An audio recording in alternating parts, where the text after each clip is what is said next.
ఓం శ్రీ గురుభ్యో నమః. కామికా ఏకాదశి మహత్యము మరియు వ్రతకథ. ఆషాఢమాసంలో కృష్ణపక్ష ఏకాదశిని కామికా ఏకాదశిగా జరుపుకుంటారు. ఈ ఏకాదశికి పేరుకు తగినట్లే మనసులోని కోరికలను సిద్ధింపచేసే శక్తి ఉందని భావిస్తారు. శ్రీ మహావిష్ణువు యోగనిద్రలోకి వెళ్ళిన 4 నెలల కాలంలో వచ్చే తొలి ఏకాదశి కావడంతో దీనిని విశేషంగా పరిగణిస్తారు. శ్రీహరిని ఆరాధించడం, తులసీ దళాలతో పూజ చేయడం, వెన్నను దానం చేయడం ఈ ఏకాదశి ప్రత్యేకతలుగా చెప్పబడ్డాయి. కామికా ఏకాదశి మహత్యము. వ్రతకథ. ధర్మవర్తనుడైన యుధిష్ఠిరుడు శ్రీకృష్ణుణ్ణి ఆషాఢమాసంలో కృష్ణపక్షంలో వచ్చే ఏకాదశి మహిమలను గురించి వివరించమని కోరగా దానికి ఆ వాసుదేవుడు సంతోషించిన వాడై, ఓ రాజా, ఏకాదశి యొక్క మహిమలను వివరించడం కూడా పుణ్యకార్యమే. ఒకసారి నారద మునీంద్రుడు కమలముపై ఆసీనుడై ఉన్న తన తండ్రి బ్రహ్మదేవుడిని ఇలా అడిగాడు: ఆషాఢ కృష్ణపక్షంలో వచ్చే ఏకాదశిని గురించి వివరించండి. ఆ రోజునకు అధిదేవత ఎవరు? వ్రతమును ఆచరించవలసిన విధి విధానమును గురించి దయించి తెలపండి అని కోరాడు. దానికి బ్రహ్మ బదులిస్తూ, నా ప్రియమైన కుమారుడా, మానవాళి సంక్షేమం కోసం నీవు అడిగిన విషయములన్నీ వివరించిదను. ఆషాఢ కృష్ణ పక్షములో వచ్చే ఏకాదశిని కామికా ఏకాదశి అంటారు. ఈ ఏకాదశి మహిమ విన్నంతనే అశ్వమేధ యాగఫలం లభిస్తుంది.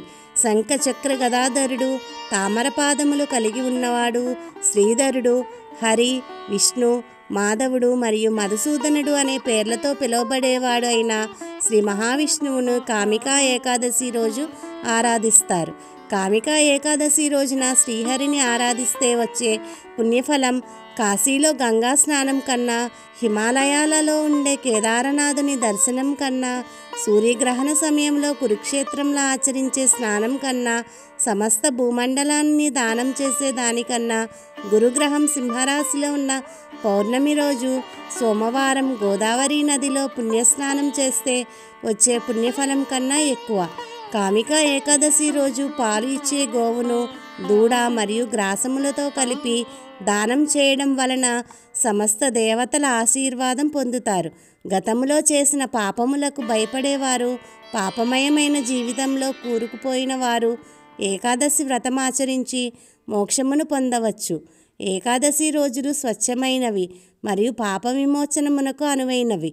నారద, ఒకసారి ఆ శ్రీహరియే స్వయంగా ఇలా అన్నాడు: కామికా ఏకాదశి రోజు ఉపవసించిన వారు సమస్త ఆధ్యాత్మిక సాహిత్యాలను అధ్యయనం చేసిన వారి కన్నా గొప్పవారు. ఈరోజు రాత్రి ఆధ్యాత్మికంగా జాగరణం చేసిన వారు ఎప్పుడు యమధర్మరాజు కోపానికి గురికారు. ఈ వ్రతం ఆచరించిన వారు భవిష్యత్తులో మళ్ళీ జన్మనెత్తే అవసరం ఉండక మోక్షమును పొందుతారు. కనుక ఈ ఏకాదశిని ప్రత్యేక శ్రద్ధతో ఆచరించాలి.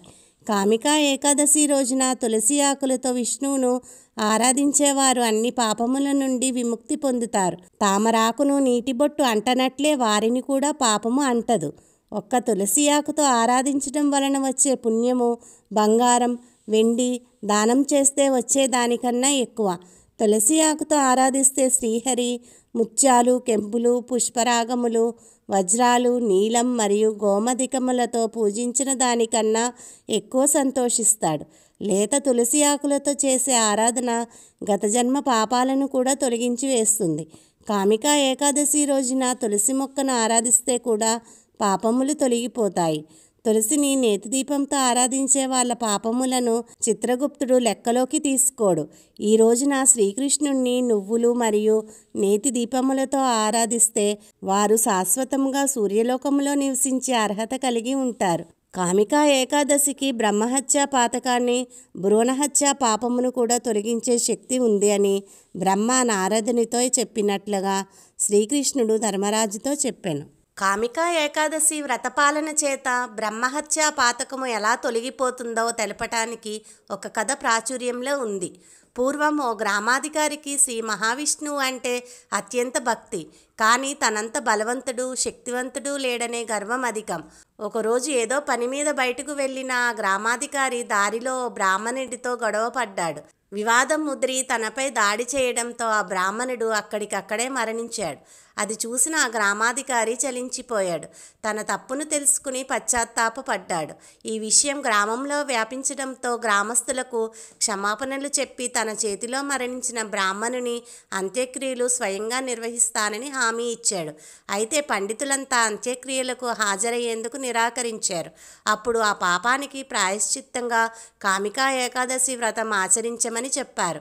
అలా ఈ వ్రతాన్ని ఆచరించి బ్రహ్మహత్యా పాతకం నుంచి విముక్తి పొందాడు ఆ గ్రామాధికారి. హరి ఓం తత్సత్. స్వస్తి.